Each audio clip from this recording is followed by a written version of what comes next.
Good afternoon, everybody. Thank you so much for joining us for the last session today. This is, as I say, the last session of the RTS Futures and Virtual Careers Fair today. Thank you to our headline sponsor, the NFTS, and our bronze sponsor, IMG Studios. I'm absolutely delighted to welcome all of you and our panellists to the session that's titled Working in Broadcast Media Technology. So we're going to be looking at the different types of roles across the media production, the broadcast media sector, and also explore the different career paths as well. So welcome Markela, Sophia and Rosanna. It's absolutely brilliant to see you this afternoon. We've got a lot of questions to get through, so let's get started. I think probably the simplest one is to ask you all individually what your job roles are and what you actually do. Markela, I might start with you because you're in the Caribbean, which is amazing. You're in the Caribbean talking to us from there, from a job, right? You're working out there. So do you want to tell us a little bit about you, your job, and also why you're in the Caribbean as well? Yeah, of course. Hi, everyone. So I am a guaranteed vision engineer. So what that means in kind of like broad terms, I'm kind of responsible for all technical aspects of production. I prep and rig and set up and configure equipment and systems to meet production requirements. I'm also there to fault find and fix any technical issues and understand production's needs and provide technical solutions for them. So yes, I am in the Caribbean. I am working on a show for Netflix. I can't say much else apart from that. I've been here for 6 weeks and I'll be going home soon. Okay, brilliant. Well, I love the secrecy of all of that. So thank you so much for joining us. Sophia, would you like to introduce yourself and what you do? Hello, I'm Sophia and I'm a transmission lead at Discovery. So in transmission, we take control of a single channel while it's live, and we put live sports on air. We take the channel into commercial breaks and back onto live sports. We'll edit the playlist if the event is overrunning or underrunning, and also respond when things go wrong. As a lead operator, I help my supervisor to motivate our team, train them, ensure they have everything they need to do their job. And I also investigate outages that happen on our channels and look into the root causes of them. Okay, brilliant, thank you. And Rosanna, how about you? Hello, I'm Rosanna. I'm a production projects engineer is my official title, but I guess probably in reality more to other people that might be aware of what I do. I'm a broadcast design engineer, so I design and build systems using a live broadcast of a variety of sports. And that could be sort of like anything from one end of the signal chain to the other. So the transport of video and audio across production and that sort of thing, to transmission and any monitoring around that, and then onward distribution to a streaming platform. Awesome, amazing! What brilliant jobs you all have. No, it's true. They're fascinating, and I think they are probably jobs that we don't necessarily think about when we're thinking about production and the way production gets to screen and creating content. I don't think we think about all of the infrastructure and technology that goes behind all of that content, getting content to air. So I'm really delighted that you can tell us all a little bit more today. So I'm quite interested to know about how you got into these roles. Like, did you know from like when you were young that you wanted to get into technology? Have you kind of just landed in it? Like, how have you found your pathway into these amazing jobs that we don't necessarily know about? Sophia, do you want to tell us a little bit about how you got to your role? Yeah, certainly. So I studied a completely unrelated subject at university. I studied biology. But it was through my experiences in two societies at university, a live events company called Tech, PA and Lighting, and the student TV station at the University of Nottingham, NSTV. And in those two societies, I was introduced to a lot of the behind the scenes roles that I wasn't aware of. And I found myself really excited by live events and live TV. You know, it's unpredictable when things go wrong and you've got to think on the spot, and I really liked that. So from my, I guess, extracurricular activities, I knew that I wanted to work in live TV. And when I did a placement at Sky, I was introduced to transmission, and I saw these people in a room watching TV for 12 hours a day, and when things go wrong, They would troubleshoot it, and I was like, that looks cool, I want to do that. So I applied for transmission jobs and got my first job at Discovery, working on the automated channels that you'll have heard of, like Discovery Channel, Science, TLC, those sorts of things. But I still wanted to work on live TV, so when I could, I moved on to Eurosport channels, and we put on all sorts of live sports throughout the year, and I've been working at Discovery for 3.5 years, just in transmission that whole time. Yeah, amazing. And when you applied for those first jobs, what experience did you need? Because obviously biology is not related to the industry. So how did you demonstrate the kind of qualities and skills that you need to get that kind of first initial job? Had you done any additional training to kind of secure that position once you were going for those jobs? Not directly related to transmission or broadcast operations. I'd done a few work experiences or something, but it was mainly the experience and skills I got from the societies that I transformed and made relevant to the job. So I knew it was live TV, so I could bring my live experience from university, my thinking on the spot, my adaptability, those sorts of things, and just tried to make them relevant to what the job description was asking for. Yeah, amazing. That's really interesting. For everybody watching this afternoon, please do throw in questions either in the chat box or the Q&A box. I know the panelists will be more than happy to answer any of your questions should you have them. Do make use of their expertise and knowledge. They're a fountain of information and support. Markela, what about you? How did you get into the industry? Funny enough, completely by accident. I think there's a saying that like kind of our roles are a bit of a dark arts. No one really knows we're there, and we do what we do. I wanted to be a sound engineer growing up, so I got accepted to a university in the UK, and I studied what transpired to be an electronic engineering course with some kind of sound modules. And when I graduated, I moved to London, and I got a job at a small outside broadcast company as a media assistant. So it was very admin stuff, kind of ingesting tapes, nothing very engineering. But because I had my engineering degree, they've said, oh, would you be interested to be a kind of outside broadcast trainee engineer with us? And I was like, yeah, sure, why not? I'll have a go and see how I get on. And honestly, I absolutely loved it. I completely fell in love with the whole industry and the lifestyle. And that's it. Haven't really looked back since. No, that's really interesting as well. And Rosanna, definitely last but not least, how about you? Did you know? Was it something you were like, right, this is where I'm going, this is where I'm headed? Or actually, are you similar to Sophia and Markela, kind of found your way into the industry and not really a straightforward not really a straightforward kind of path, really. I mean, I finished sixth form and didn't really know what I wanted to do at all. I'd thought about going to uni to maybe do computer science, and then realised actually I don't want to go to uni because I want to learn anything. I just want to get away from home. And I thought that's probably not the best reason to be going to uni. I kind of wanted to get something out of that experience besides going away from home. So I sort of spent that summer thinking, right, what am I going to do? And my brother, that summer, he was in a band, and he'd done some recording in a studio. And he told me all about like what that was like. And I thought, oh, that sounds quite interesting. Music, very musical background, you see. And technology, that sounds like a match made in heaven. Let's go and have a look at that. So I did a college course around sort of like music production, that kind of thing. And then ended up off the back of that volunteering at a local radio station and helping out with little bits and pieces there. They let me loose to mix the sound for one of their shows where they had local bands and touring bands who were coming into the area to play on air.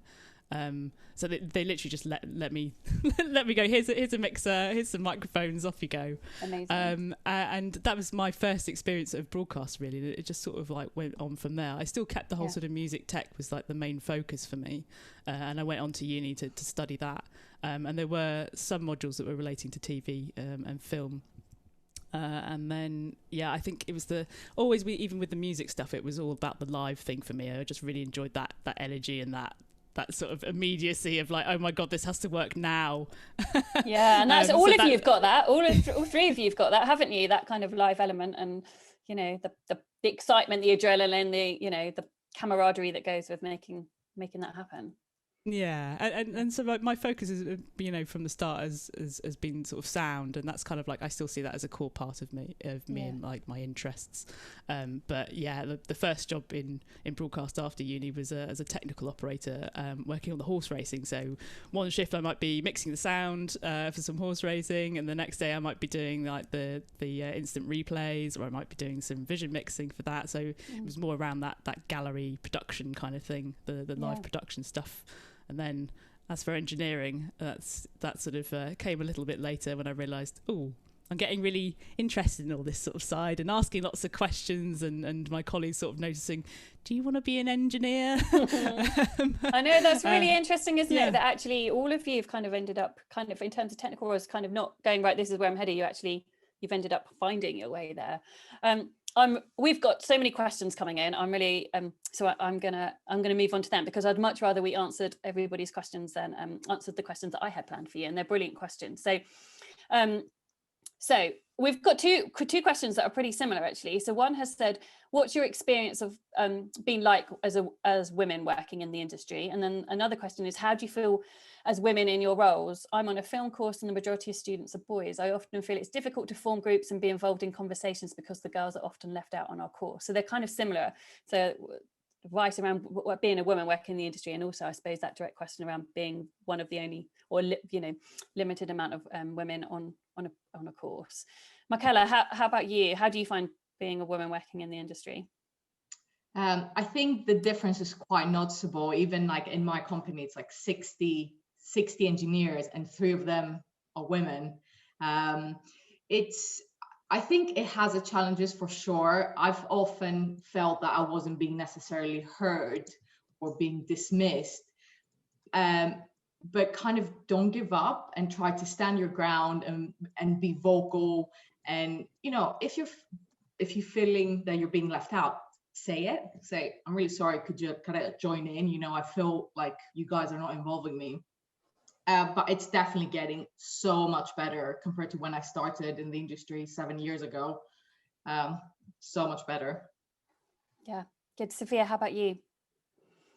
I would say, see if that you can reach out to other women, or you or the women on the course, see if you can reach out to other women in the industry, your I guess your teachers, or the links that your course already has people in the industry. If you can be integrating with them a bit more, you might find that you get some support from them. Like we've all here been on the RISE mentoring scheme, and that's a program where women in the industry are mentored by other senior women in the industry, and that's been incredibly helpful. So perhaps see if your college or you guys can just together can recreate something like that, even informally. Yeah, and also I would say you've got 3 or 4, including myself, you've got 4 women here who would be more than happy to connect with you and support you. And so, I'm seeing lots of chat about sharing all of your LinkedIn accounts as well. So RISE is an organisation that supports women in the industry. So use the organisation and use us here to make connections. Rosanna, how about you? Any top tips? Wow. I mean, I'm the only woman who's a broadcast engineer at DAZN. So that's across I think 4 or 5 teams, something like that, across the world. It's not, I mean, you do notice that you're working with men predominantly all the time. I'm not like it, not that it's like lads culture as such or anything like that, but it's just I mean, if you hang around men a lot all the time, you kind of tend to notice. And then when you suddenly sort of hang around with a bunch of women for a bit, you're like, oh my God, this is so refreshing. It's so different. So you do notice that. But I think, as Sophia said, when your network of women in what you do doesn't need to be in the company that you're working for. It can be across the industry or even outside of the industry. I've got my little girl gang in Leeds who don't do anything in broadcast at all, but we've got our little group. And then I've got lots of women that I've met across the industry that I speak to. It's quite nice knowing that you're not on your own, I guess, in that sense. Yeah, it's using your networks, isn't it? Whichever form they come in. Yeah, Rosanna, I'm just gonna stop you there because we've just got so many questions coming in. I'm like, right, we need to get through some of these. So the next question is, do you have any advice for someone that's trying to get an internship for the summer? Rosanna, let's start with you on that one. Any thoughts in terms of work experience? I think that's a really tricky question right now, isn't it, with COVID and new working rules? But what advice do you have for someone that is trying to get into the industry and try and get an internship or some work experience? Have you got any thoughts on that? Yeah, the COVID bit is difficult, isn't it? Because what I'm hearing is that has made things a bit more challenging to kind of get those things, because people are working with skeleton staff. So but I mean, suppose in my experience, it was basically just throw yourself out there and get experience of anything, exposure to anything that's related to what you're doing, because you'll meet people, you'll get I guess like a better sense of like what goes on in those areas, that kind of thing. Yeah, the more you can get involved in, the better, really. So just my favourite thing when I was sort of starting out was going on LinkedIn and sort of finding people. I thought, you do something that looks interesting, and then kind of just collecting people, and then actually just going, hi, I'm really interested in what you do. Yeah, totally. And trying to kind of establish a connection there. Yeah, I think that's really good advice, because I think there's some realism, isn't there, around COVID at the moment and some of the barriers that's putting in place, but equally that doesn't stop those connections that you've just been talking about, and actually making connections with people in the industry, so when those opportunities do come up, that actually you're top of the list, that those people will remember you, going, oh, actually I remember Rosanna saying that she wanted to come in and do some work experience. I need someone now. So yeah, Markela, what about you? What about from a OB point of view?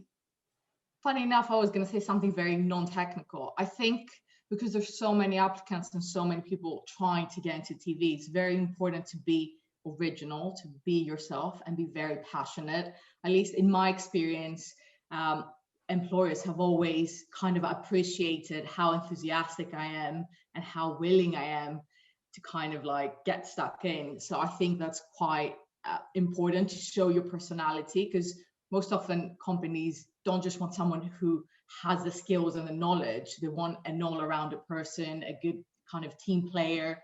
So that really is important, I think. Yeah, perfect. So, guys, there's so many questions. So Lena is asking, what skills do you think companies are looking for? What skills would you look for from young people? I think you've just touched on some of that, Markela, actually. And how do you judge character suitability for a role? And how much security are you given in your role? So I suppose let's pick up on the character. Sophia, how would you judge character in terms of people looking to apply for positions? What is it similar to what Markela's just outlined in terms of being yourself and being passionate? Is there anything else that people should consider when they're entering the industry? I think your enthusiasm is a really big part of it.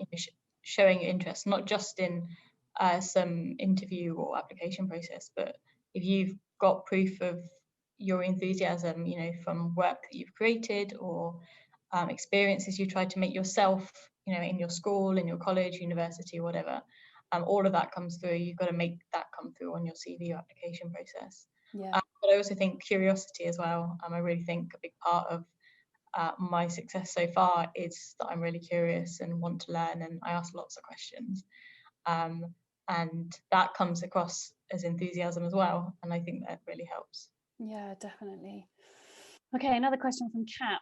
You have discussed how you fell into the industry. As someone who's been aiming to go into the TV editing for a while, what advice do you have for someone to be flexible within this industry to try out new roles? They're saying thank you for talking to us. Rosanna, what do you think about that in terms of being flexible? I think we've touched upon how all of your career paths have done like maybe a little wiggle, and particularly maybe from the courses that you studied. But actually that wiggle, that different career path, is actually part of working in the industry now, isn't it? So in terms of flexibility for young people thinking about their career paths, how should they be approaching it, do you think? Be prepared for the wiggle? Yeah, I've decided to call it. Yeah, I think definitely like an open-mindedness to what you end up liking and really enjoying. I mean, when I left uni, I kind of thought I really wanted to work in post-production audio, and I'm still passionate about that. But I think ultimately, I think live has turned out to be a much better fit. There was definitely more opportunities available at the time in live for me than there were in post, and I think that really. I think that when you sort of look back at like the trajectory and stuff, it sort of thinks, well, actually, it makes sense that I was more into live anyway. So an open-mindedness there. In terms of like when I was doing all the horse racing stuff, there was definitely some sort of like, right, where do I want to go from this? Do I want to do the post thing still? Do I want to move on somewhere else and do the same sort of thing? And I was trying like lots of different things. There was an assistant producer job that came up, so I thought, okay, well, I've been doing this for like 2 years now. I kind of know the content quite well. Could have a go at that. Wasn't successful, but they were still impressed that I was, sort of trying to kind of find other things. I did some training as a gallery PA, so doing all the counting in and out and that kind of stuff. And that is sort of definitely sort of trying things within the network that I had, and the the opportunities that were around. There's definitely value in that. I think, especially in what I do now, having like a much broader view of what actually goes on in a in that production environment when I'm trying to build systems for the people who are going to use it is really helpful. So even if it's not something that you end up doing, that you'll still find some value in it later on, probably. Yeah, totally. Goodness, so all of these questions are brilliant. I wish we had all afternoon to answer these. So another question, similar to the work experience question, where can we start to learn upskill? Let me start again. Where can we start to upskill, learn new skills if we know nothing about tech whilst in COVID times? A great question. So what if you don't know anything about tech, but you think, actually, this is of interest? Where would you point people to? Sophia, do you have any thoughts on that? I don't have any specific resources that I can think of off the top of my head, but I'm thinking things like webinars. There are lots of people who interview other people online. You've got podcasts, you've got webinars about topics like this. You've got companies doing their own podcasts and things like that. At the very least, it will give you an idea of what's out there, what's available. I was also going to say that I'm writing lots of notes here, but there's for example, Ravensbourne University about to launch their new broadcast engineering apprenticeship. So if you are interested, then actually so looking at apprenticeship routes might be really good. You get to be paid and learn on the job. So kind of any technical apprenticeship routes might be a really good one, because you don't necessarily have to have the skills and knowledge beforehand. You can actually, you learn those on the job. So Sky are partnering on that. So our Timeline, there's lots of different companies that are partnering on that, and BBC on that that broadcast engineering apprenticeship route. Sky have lots of get into tech programs as well, both kind of in terms of learning new skills and also kind of as an entry route into the industry. So I'd look at some of those big players if you are thinking about it and don't have any experience, and looking at those opportunities as well.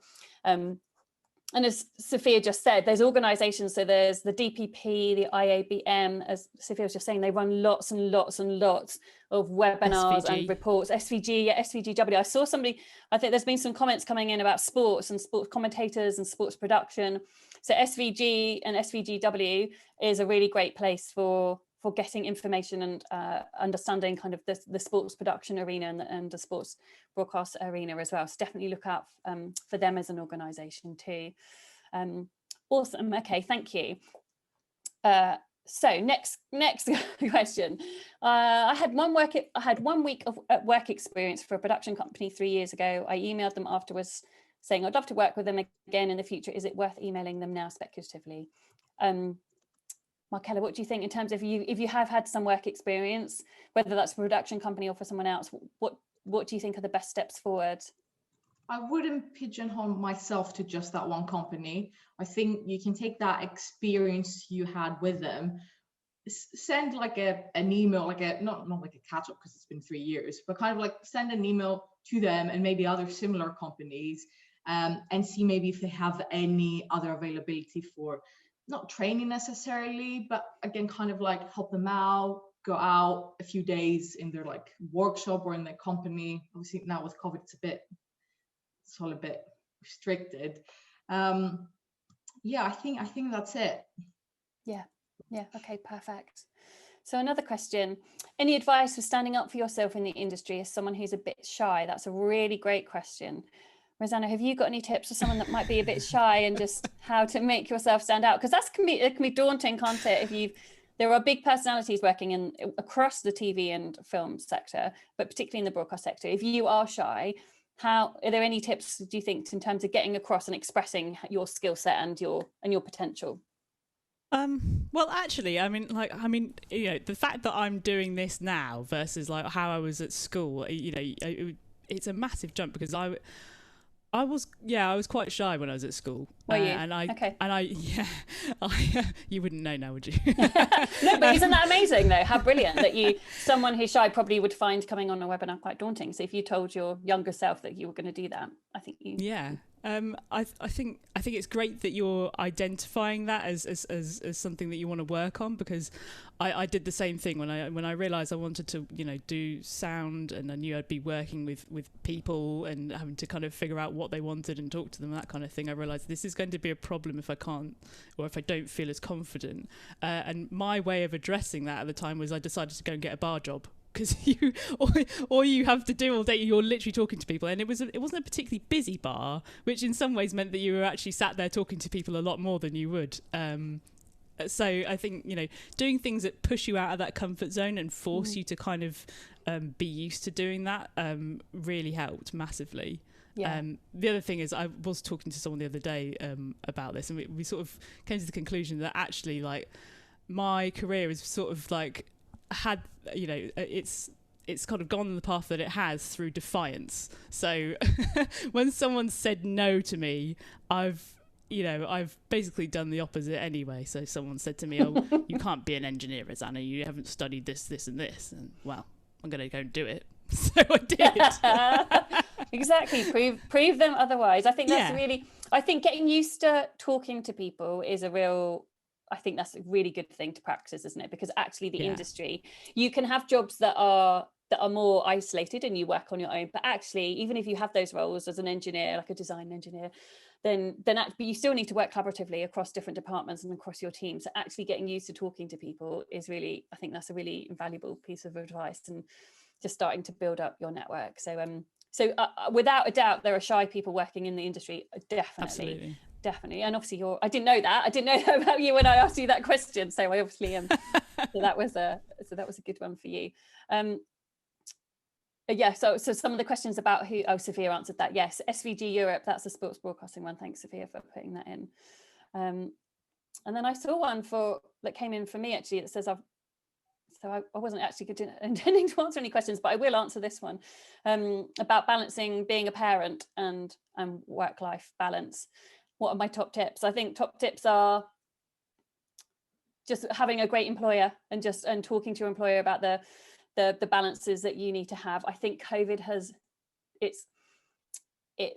it's been a positive and a negative. It's been a positive in that actually companies now really fully understand the work-life balance, and you can work from home. I'm in my room at home, as like most of us are, unless you're in the Caribbean. But that has definitely been a major positive of companies understanding that working from home is possible. But the negatives are obviously that actually you've still got those challenges of home, and particularly at the moment with homeschooling, that can be really challenging. But without a doubt, I think that has massively improved, and the industry recognises the need for ensuring that there's parental flexibility, whether you're the father or the mother within that family environment. So thank you for that question. I'm happy to chat about that at another time should you wish to. So let's move on. Let's look at some. I'm just looking through some of these questions. This is a really good one. How do you show enthusiasm in the application process? I feel like I have a chance of showing that during an interview, but at the step before, I feel like everyone sounds the same. I'm so passionate. I work on so many projects, etc. So how do you really make yourself stand out as an individual? So, but I suppose that's about writing that down and kind of communicating that. Do any of you have any top tips on how do you express without sounding cliched? I suppose is the question going, oh, I'm really passionate, I'm really dedicated, because they are words that are used by lots of people. Sophia, do you have any thoughts on that? I think it's about demonstrating the projects and the skills you've used on those projects or experience or whatever. Those projects don't have to be formal, they don't have to be proper training or anything. There can be stuff you've done at home, but it's displaying that, nowadays a lot of application processes allow you to submit video links of things you've worked on, and that's a prime way of showing what you've done. Or you noting down, I guess, programs you've used, or I'm not sure, like coding languages, whatever it may be that you've used that's relevant to the industry. Yeah. Instead of just saying, I've used this camera or whatever. You know, if you can show something that you've used, or produce, show a video that you've used, and label what editing equipment you used and what camera software you used. You know, that's a better visual proof of what you can do, rather than just saying I can use this.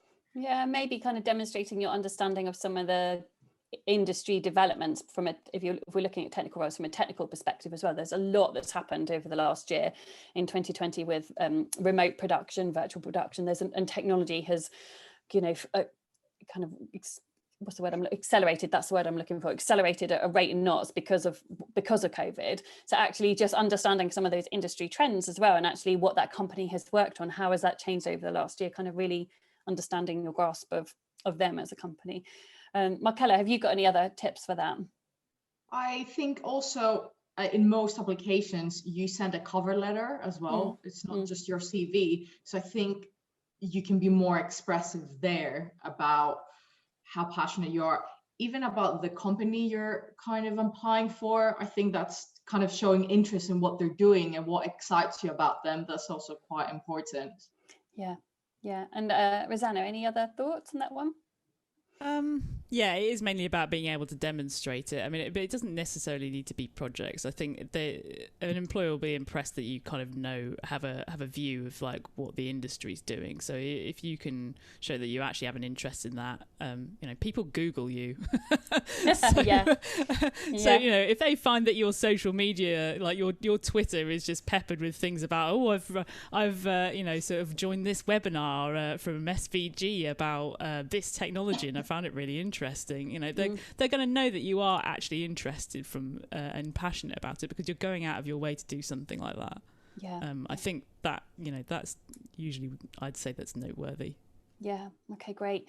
We've got quite a few questions around different types of organisations and societies that might be able to help you. So we've mentioned a few, so I'll just recap them. I know Sophia put SVG in the chat box. So there's SVG. There's also an organisation called Women in Film and Television, if you are interested in production side of things.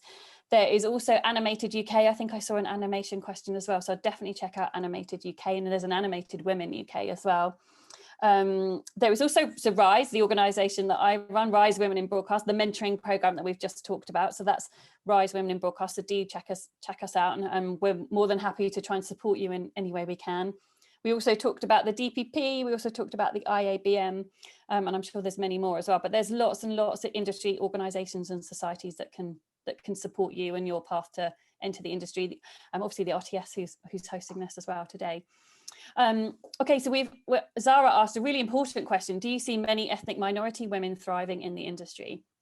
The answer to that, Zara, is absolutely yes, there are, without a doubt, but we need so much more.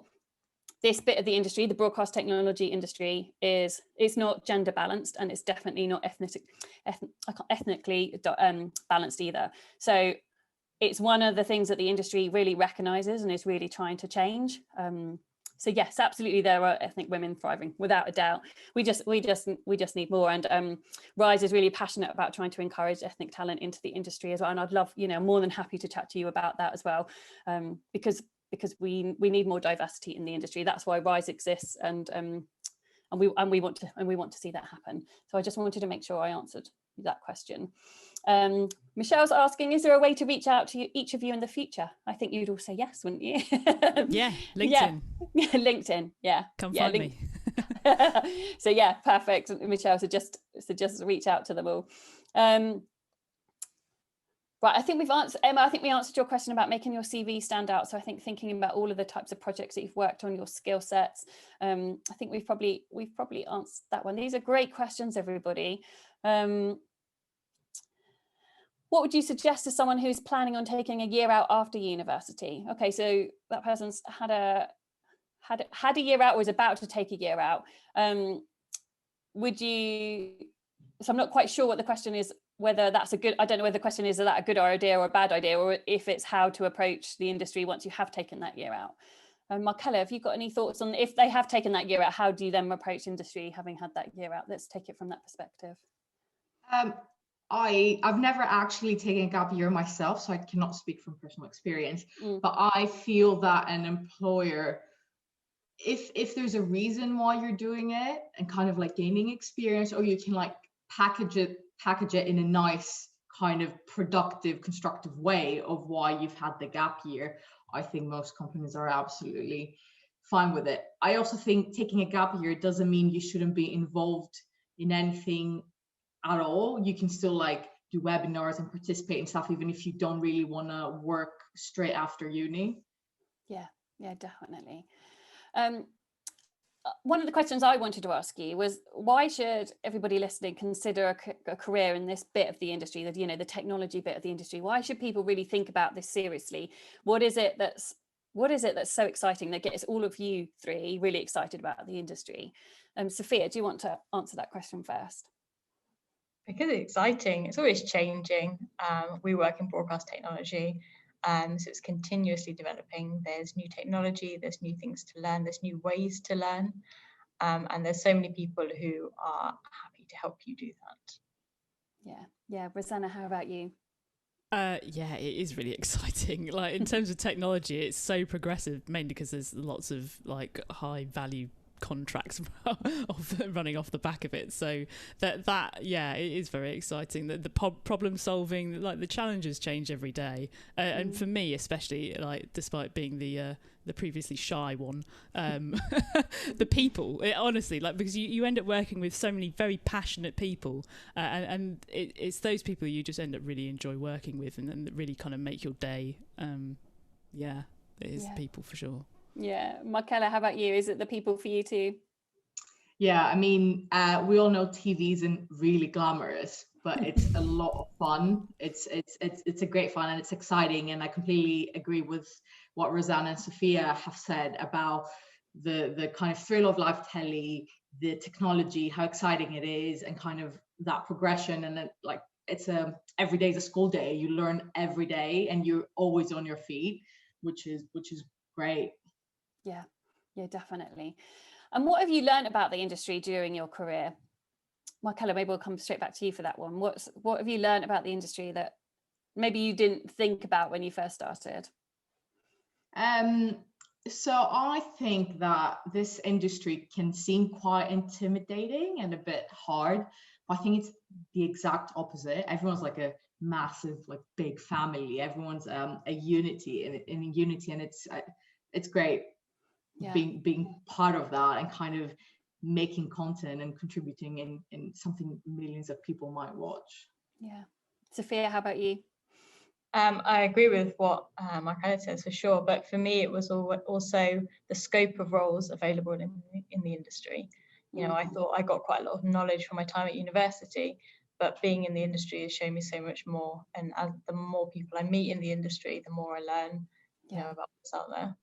I think that's the thing, isn't it? It's a bit like Markela was saying, that dark art. That actually, I think that's a really great way to describe it, because there's, as you said, there's so many different roles and pathways that you can go down that actually, as an industry, we need to do better at communicating that and the potential pathways and how brilliantly exciting and dynamic it is.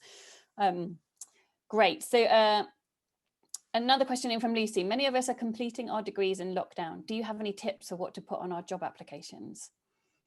Rosanna, we'll come to you for that one. What do you think, because it's difficult, isn't it, for students who aren't getting access necessarily to kit or to kind of talk about the projects that they might have worked on pre-COVID. How would you approach it now if you were applying for a job just coming out of uni? Tough one, isn't it? Yeah, I can understand why you might be concerned. It is just suddenly, very different to what you might have thought you would be doing, I guess. I suppose that it's the passion thing, really. If you can convey your passion for working in it, and if you have anything that you think is possibly relevant, you know, even if it's like, you know, I didn't get to use these bits of kit, but actually I streamed myself playing games on Twitch for the whole summer, then like, do it, put it on there. Or, you know, if there's anything that you can do between now and writing those applications that you know, can build up your, I guess, like some proof of you being interested or having some experience in something, where, you know, whether it is, you know, sort of streaming on Twitch or something like that, or making little videos that you put on YouTube, or whatever sort of might be relevant to what you want to do or who you want to work for, then do it now. Yeah, I think that's totally right. And thinking innovatively about the how to present yourself, isn't it, and the opportunity. So actually I wasn't able to do X, but this is what I did do instead. Actually, this is the way I approached it. This is the way I use my time. This is the way that I've been trying to engage in the industry so that I'm ready to enter with this knowledge. So it's trying to flip it. Proactive. That, I think that's the word, isn't it? Yeah. And Sophia's nodding her head. And employers this is good one. I'm just going to say, employers know that you're graduating in this time, and so you haven't had as many opportunities as you would normally. I mean, that doesn't mean you can't do anything, but like there is a bit of leeway because of that. Yeah, that's exactly what I was going to say, that everyone's in the same boat. Like the rest of the applicants would have been in a similar situation. So exactly, the criteria will be slightly different for this generation, kind of. Yeah, everybody will be coming from the same level, and actually and thinking about it from their perspective as well, because they've been operating in the same framework as well. They're all having to work remotely. They're having to kind of all of their workflows have completely changed because of COVID as well. So actually there's a mutual understanding about the problems that COVID has caused. So actually, as everyone said, it's about flipping it, isn't it? Going, okay, proactively, what else have I done? Go on, Markela. If I can, of course. I think COVID has kind of shown that how important it is to be able to be adaptable and change. So I think that will be really good for your CV, that you can keep up with changes and keep up with the times, and you're not intimidated, but things changing so rapidly, and that you are excited by the changes as well. Yeah, definitely. Super. Okay, we have another question. In terms of networking, I managed to get an email of someone high up in the industry, but kept putting off contacting them. It was almost a year ago. This is Beth. Should I still contact them, or is it a little too late? Rosanna, what do you think? Do it. Just do it. Yeah, everybody's nodding. Absolutely, just do it. I'm familiar with that. I think probably one of the reasons why I didn't go into post in the end was because that was kind of the main way into the industry, and I was just so hesitant of doing it. And I mean, in terms of my career, I don't regret not doing that now, but I think, maybe I would have got further down the line with that if I'd made that jump, and I do know people who have done so. I think and now that I'm a bit sort of further into it, I don't really hesitate so much when I find someone on LinkedIn and go, hey, can I talk to you? Yeah, so absolutely. Do it. Just do and it. I think, Don't. Yeah, do it. Do it is the answer. And I think, again, coming back to COVID, I think everybody's so much more open and responsive to those requests that come on LinkedIn as well. I think it's one of the things that's brought everybody together is actually there is a community that wants to support and help each other, as much as every company is in competition with each other for contracts and business. I think actually the community as a whole, particularly as a result of COVID, is much more supportive in that way. And I think people have much more time, people aren't traveling. So remember, everybody's lives has changed dramatically in that way. So actually the fact that they're not spending 4 hours a day commuting, for example, and that they could respond to and have a virtual coffee with you. So do it is the answer. This one's a really interesting one. A lot of companies guarantee an interview if you declare a disability in your application. Having a mental health problem, do you think that would impact the application? The industry needs tough people, and I think that declaring anxiety or depression might be a huge disadvantage in comparison to other healthy applicants. What do we think? Sophia? Legally, they're not meant to be. Sorry. Yeah, legally. So yeah, first of all, legally, they're not meant to. Yeah, exactly. Sophia, you look so you want to answer. Yeah, I don't have any personal experience with this, but from my understanding, like just within my own company, that those boxes are there to allow them to help you if you need it, to give you help or support, to allow you to still do that job with any disability, mental or physical, that you have. So it's not a way of weeding out people or a way of ensuring they only pick people with certain disabilities or anything. It's there to help. It's there to allow the company to provide resources or support that you need. Yeah, totally. And I think also mental health is being understood more and more by the industry and the impact of that on working lives. And I think, and there are a lot of conversations around mental health and well-being in the industry. And I think companies are understanding that more and more. So I think exactly what Sophia has said. So I wouldn't be worried about putting that on an application. I think companies would rather you were open and honest about that. So as Sophia said, they can put the support infrastructure around you to help you rather than you not saying it. So don't ever think that that's going to have a negative impact. Definitely. Great. Okay, I'm very much aware of time. We've had so many amazing questions come in. So I'm going to ask you a question about where you three might think your careers might go next. Have you thought about where we've talked about that wiggle and the different pathways? Have you thought about where you hope your career might take you in the future? Markela, maybe we'll come to you first. Oh God, that's the $1 million question, isn't it? It is.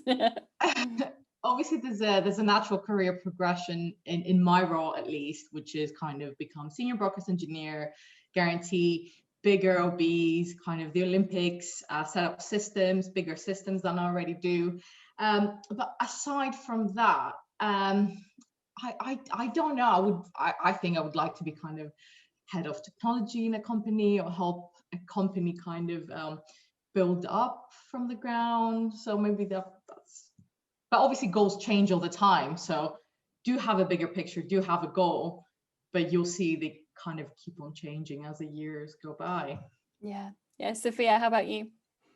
I've spent much of the last year working out where I want to go next and what I want to do. And I think what I want to do is move up into management. And I've really enjoyed over the last year helping my supervisor to lead our team and to support the development of our operators.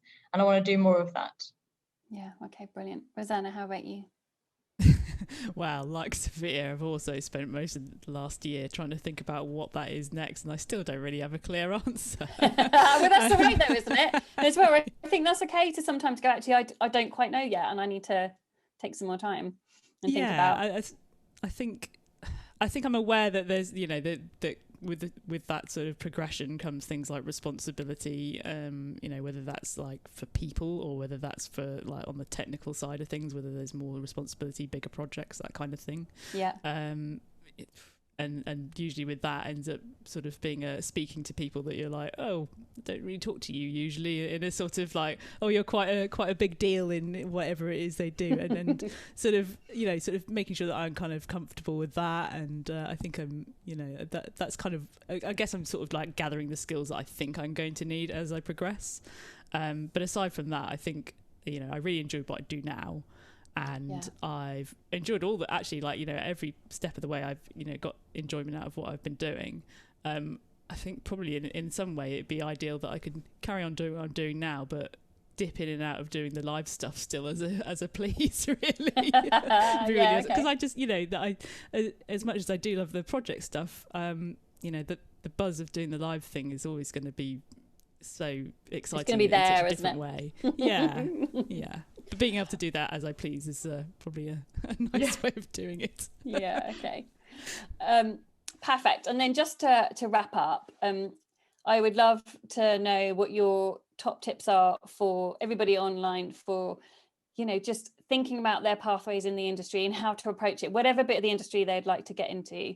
How should they be focusing and approaching, their career path going forwards? Markela, how would you be doing it if you were looking at the industry right now?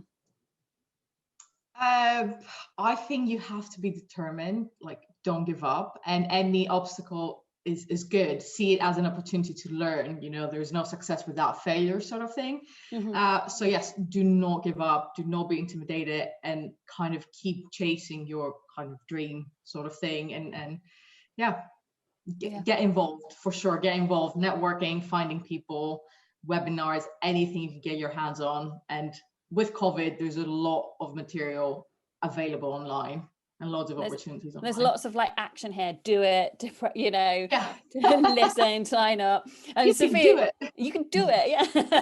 Sophia, how about you? How would you be approaching it right now?